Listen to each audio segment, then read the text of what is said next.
स्वामी समर्थांनी वंदन करून आज ज्यांच्या पुढे कार्यक्रम घेत आहे आमच्या मातोश्री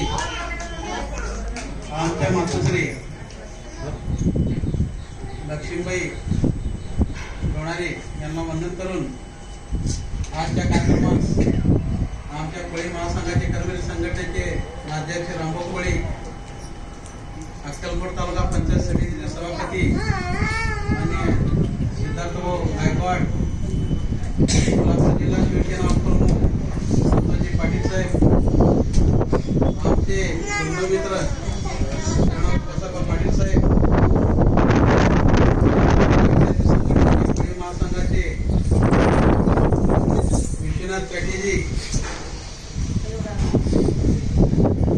तसेच प्रसाद कोळी, आमचे अक्कलकोट तालुक्याचे कर्मचारी संघटनेचे शहर उपाध्यक्ष नगर कोळी सर, मध्यस्थीचे उदंड बुद्याळ सचिन वालीकर, कोरेगावचे सीताराम कोळी, शिरसेन कोळी आणि मध्यस्थीचे लोकांचे स्थान ज्यांचा आज वाढदिवस आहे ते सातप्पा सातलिंग कोळी, उपस्थित सर्व माझ्या माता भगिनी,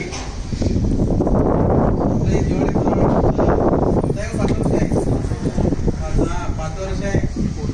जोपर्यंत आपण येत राहाल तोपर्यंत हा कार्यक्रम चालू राहणार आहे. जेव्हा तुम्ही या सोबत कराल तेव्हा ते कार्यक्रम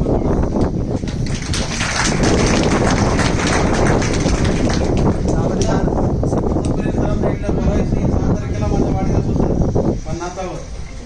त्या निमित्ताने अक्कलकोटमध्ये 5 लग्न सुद्धा आमच्या मित्र मंडळांनी समाजचे साडी मिळून केलं. लग्नाचं मोठं झालेलं आहे. परत दिवाळी अटक करायचं का नाही. मी म्हटलो इकडे लगेच कॅन्सल करा पण दिवाळी फराळ अटक कॅन्सल करू नका. जोपर्यंत आम्ही तुम्ही सर्वजण इथं धरतीवर आहे तोपर्यंत हा कार्यक्रम चालूच राहणार. आपण सुद्धा प्रत्येक भागातून याच्यामध्ये आलेलं गायकवाड साहेब, खुडकोचे लोक आहेत, 70 फुटचे, 13 वस्तीचे, मगरी वस्तीचे, सगळीकडनं आलेले लोक असतात. आणि आम्ही हा कार्यक्रम राबवतो फक्त कोळी समाजासाठी नाही, तर मानवता धर्म दृष्टिकोन पुढे ठेवून सर्वच जातीपातीचं जातपाती राजकारण न करता आम्ही तर आमच्या जीवनात कधी राजकारणात आम्हाला इंटरनेट नाही राजकारण केलं मी. राजकारण करणार म्हणतात समाजकारण करणार आहे. राजकारण 1% विचार समाज, आम्ही 100% समाजकारणच केलं जीवनामध्ये. म्हणून प्रत्येक वेळेला आपण प्रत्येक वर्षी दिवाळीच्या निमित्त जसं फराळासाठी येतात तसंच कायम आपला आशीर्वाद माझ्या सभेतील सर्व बांधव मित्र परिवार सगळ्यावर आपल्याला आपला आशीर्वाद असंच लाभत जावो ही ईश्वराने प्रार्थना करतो. आणि तुम्हाला दिवाळीच्या ऍडव्हान्स मध्ये सगळ्यांना हार्दिक शुभेच्छा देतो. माझं संपूर्ण धन्यवाद भाऊ. आता भाऊंनी सांगितलं की लग्नाचा खर्च मोठ्या प्रमाणात झालेला आहे, त्यासाठी दिवाळी फराळ द्यायचं की नाही हा विचार चाललेला होता, परंतु त्याचा काही संबंध नाही. दिवाळीचा आम्ही संपूर्णपणे या वेळेला सुद्धा आम्ही हे परंपरा कंटिन्यू चालू ठेवायचं.